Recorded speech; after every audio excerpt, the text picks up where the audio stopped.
ढाणी माना की युवती ने की ट्रैक्टर ड्राइवर से लव मैरिज, सुरक्षा के लिए एसपी दफ्तर पहुंचे। चूरू जिले के ढाणी माना की रहने वाली एक युवती ने ट्रैक्टर ड्राइवर से लव मैरिज कर ली। शादी के बाद परिजनों की नाराजगी और संभावित विरोध की आशंका को देखते हुए दोनों चूरू के एसपी दफ्तर पहुंचे और सुरक्षा की मांग की। युवती पूनम ने बताया कि करीब 12 महीने पहले सुरेश काम के सिलसिले में उनके गांव ढाणी माना आया था। उस समय वह लोडर वाहन चलाया करता था। इसी दौरान दोनों की पहली मुलाकात हुई और फिर जान पहचान बढ़ गई। इसके बाद मोबाइल फ़ोन पर दोनों की बातचीत शुरू हो गई, जो धीरे धीरे दोस्ती और फिर प्रेम संबंध में बदल गई। पूनम के अनुसार उसने अपने परिजनों को सुरेश के साथ अपने रिश्ते के बारे में बताया था, लेकिन परिजनों ने इसका विरोध किया। परिजनों का कहना था कि सुरेश पेशे से ड्राइवर है, इसलिए वह ये रिश्ता स्वीकार नहीं कर सकते।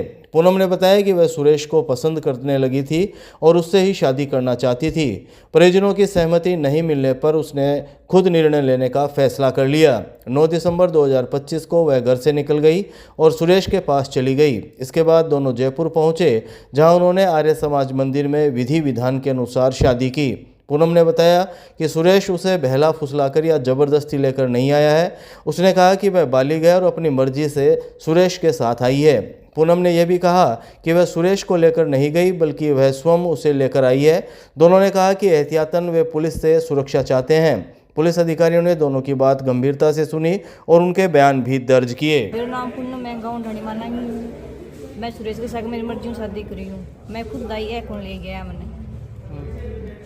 हमारी जानकारी हमारे गाँव में हुई 12 महीना पहले। लोडर चलाता हूँ। फिर मैं यहाँ पसंद आ गया, मेरा पसंद आ गया। मैं बोली मैं शादी यहाँ साथ करूँगी। मैं कर ली। घर में बताइयो भी हो, फिर घर का मना कर दियो। फिर मैं आ गया गुरु में नोन जयपुर आर्य समाज में शादी कर ली। NH-52 रतन नगर क्षेत्र में मिले शव की हुई पहचान। पुलिस ने करीब 200 सीसीटीवी खंगालकर की शिनाख्त। रतन नगर थाना क्षेत्र में सिंगापुर हब के पास मिले अज्ञात शव की करीब 50 घंटे बाद मंगलवार को शिनाख्त कर ली गई है। मृतक की पहचान झुंझुनू जिले के धीरासर गांव निवासी 24 वर्षीय विकास मेघवाल के रूप में हुई है। विकास के छोटे भाई अंकित कुमार ने शव की शिनाख्त की। पुलिस ने मेडिकल बोर्ड से शव का पोस्टमार्टम करवाकर परिजनों को सौंप दिया है। रतन नगर थाना अधिकारी रामनिवास ने दोपहर 2 बजे करीब बताया कि 2 दिन पहले NH-52 के पास एक अज्ञात युवक का शव मिला था। सूचना मिलते ही पुलिस मौके पर पहुंची और FSL टीम को भी बुलाया गया। प्रथम दृष्टया यह मामला हत्या का प्रतीत हो रहा है। हालांकि पोस्टमार्टम रिपोर्ट आने के बाद ही पूरी सच्चाई सामने आएगी। थाना अधिकारी रामनिवास ने बताया कि शव मिलने के बाद रतन नगर पुलिस तुरंत सक्रिय हो गई। एक टीम का गठन किया गया। इस टीम ने घटनास्थल के आसपास गांवों और हाईवे पर लगे करीब 200 सीसीटीवी कैमरों के फुटेज खंगाले। साथ ही सोशल मीडिया के माध्यम से भी मृतक की जानकारी जुटाई गई। जांच में पता चला कि मृतक विकास मेघवाल मंदबुद्धि था और अक्सर बिना बताए घर से चला जाता था, लेकिन बाद में खुद ही लौट आता था। 23 नवंबर को विकास को घांगू गांव में सीसीटीवी और फेसबुक के माध्यम से देखा गया था, जिसके बाद पुलिस ने उसकी शिनाख्त सुनिश्चित की। थानाधिकारी ने दोहराया कि प्रथम दृष्टया यह मामला हत्या का लग रहा है, लेकिन पोस्टमार्टम रिपोर्ट आने के बाद ही घटना का पूरा सच सामने आ पाएगा। आज डेड बॉडी की शिनाख्त की गई है। ये विनोद आपने विकास विनोद मेघवाल निवासी धीरासर का बताया गया है और पोस्टमार्टम करवाया जा रहा है और अनुसंधान जारी है। अभी तो संदिग्ध लग रहा है, हो सकता है हत्या हो। अनुसंधान में आएगा आगे।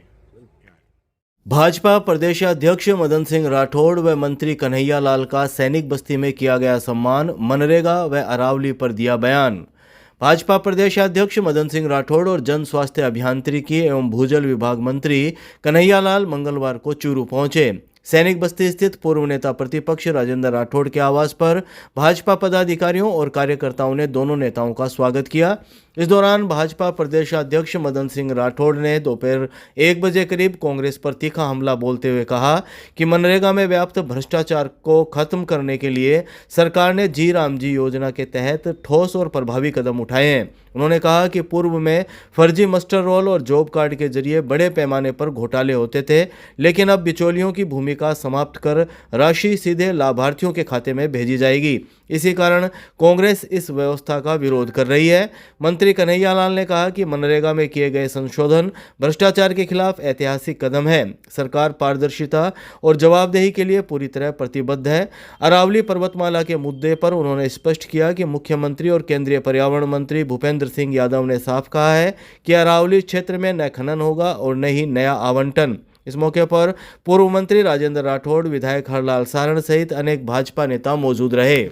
पहले की सरकारों ने बहुत भ्रष्टाचार किया। ये महात्मा गांधी नरेगा जो थी उसमें कई इलाकों में, कई जैसे बंगाल में भ्रष्टाचार की पराकाष्ठा हो गई और जिसके कारण से वहाँ पर केंद्र को रोकना पड़ा कि अभी इसको रोक दो, फंड अलॉट नहीं करें, फंड को रोका गया। तो ये तो अब सही ढंग से चलेगा और अब इसमें जरूरतमंद को रोजगार भी मिलेगा और पैसा भी पूरा उसके खाते में जाएगा। विरोध का कारण है, कांग्रेस विरोध इसलिए कर रही है कि पहले देखिए कि फर्जी मस्टरॉल चलते थे, फर्जी जॉब कार्ड बन जाते थे, कईयों के घरों में जॉब कार्ड मिले हैं, बड़ी मात्रा में जॉब कार्ड मिले।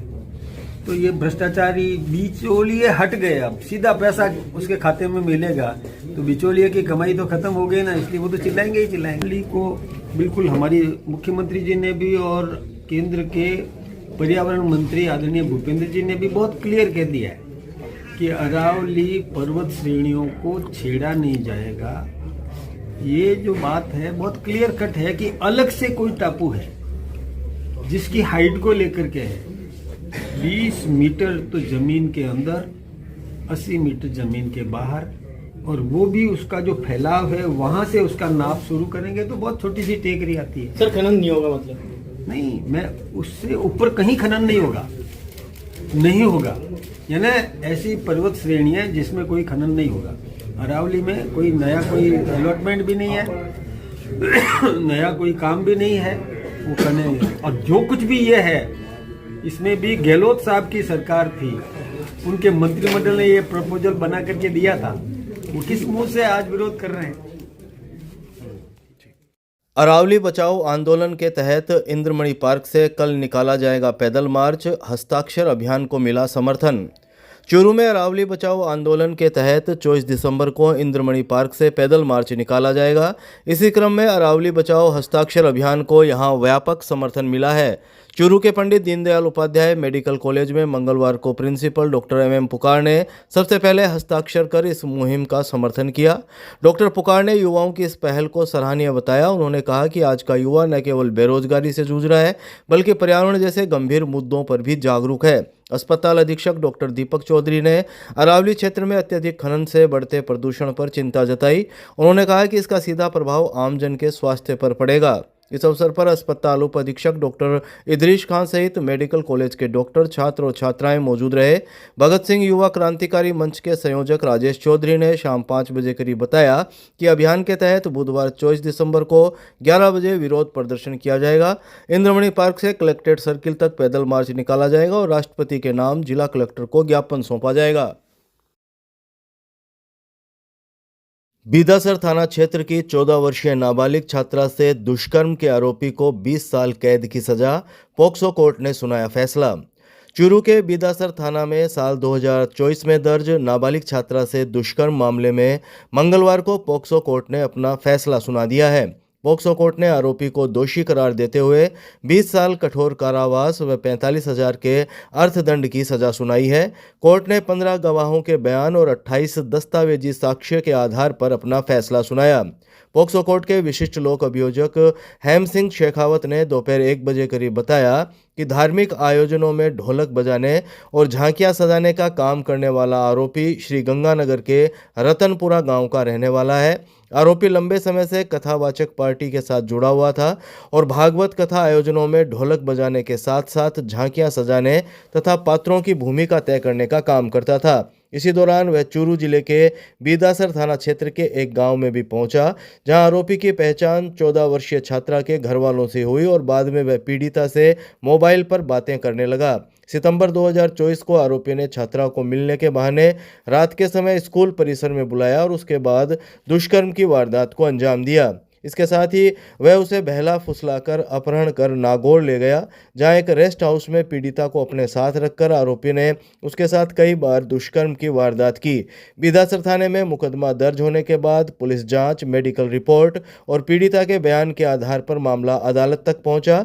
सुनवाई के बाद पॉक्सो कोर्ट ने आरोपी महेंद्र मिरासी को दोषी मानते हुए उसे 20 साल कठोर कारावास की सजा सुनाई है। 2024 को बीदासर थाना में एक एफआईआर दर्ज हुई थी, जिसमें मूल अभियुक्त महेंद्र पुत्र नेमीचंद, जो भागवत कथा में ढोलक का वादक था, वहाँ भागवत कथा चल रही थी तो वहाँ पीड़िता 14 वर्षीय नाबालिग बालिका आया करती थी, उसको बहला फुसलाकर वहाँ से वो ले गया, ले जाकर उसके साथ कई बार दुष्कर्म किया, जिसकी एफआईआर दर्ज हुई बीदासर थाना में।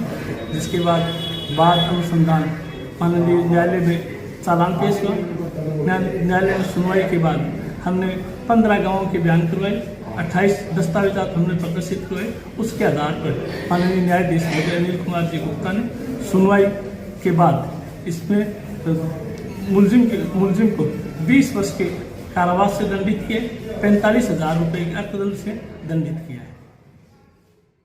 गांव रामसीसर भेड़ालिया में पतंग को लेकर पड़ोसियों में झगड़ा, महिला और उसका 13 वर्षीय पुत्र हुए घायल।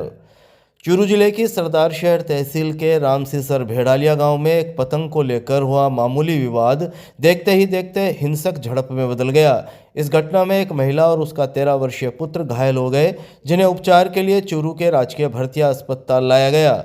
अस्पताल चौकी पुलिस से सोमवार शाम 7 बजे करीब मिली जानकारी के मुताबिक घायल पप्पू देवी नायक ने बताया कि उसके पड़ोसी के घर से उड़कर आई एक पतंग उनके घर की बाखड़ में आ गिरी। उसका 13 वर्षीय पुत्र मनोज पतंग उठाने गया तो पड़ोसी खियाराम, उसका पुत्र पालाराम और प्रकाश एक राय होकर हाथों में लाठियां लेकर गाली गलौज करते हुए उनके घर में घुस आए। आरोप है कि तीनों ने मनोज के साथ मारपीट शुरू कर दी। इसी दौरान पालाराम ने लाठी से मनोज के सिर पर वार किया, जिससे उसे गंभीर चोट आई।